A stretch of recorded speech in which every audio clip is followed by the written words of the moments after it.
আচ্ছা, আমরা তোমাদেরকে এবার বিভিন্ন অর্গানাইজেশনের প্রতিষ্ঠা কাল এবং সদর দপ্তর আমরা জানাবো। দেখো, প্রথমত সার্ক প্রতিষ্ঠা হয় 1985 সালে।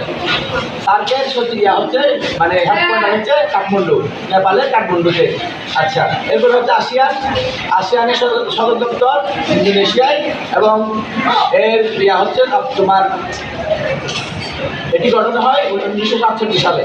এরপরে হচ্ছে ইউ বা ইউরোপিয়ান ইউনিয়ন, এটি 1993 সালে গঠিত হয়। এটার হেডকোয়ার্টার হচ্ছে ব্রাসেলস, বেলজিয়ামের ব্রাসেলসে।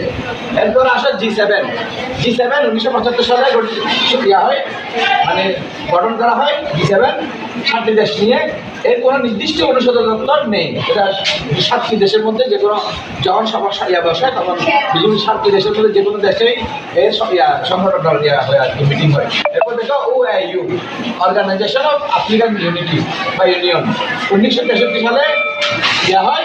1963 সালে এটি গঠন করা হয় এবং এটি হচ্ছে ইথিওপিয়াতে এর হেডকোয়ার্টার। ওকে।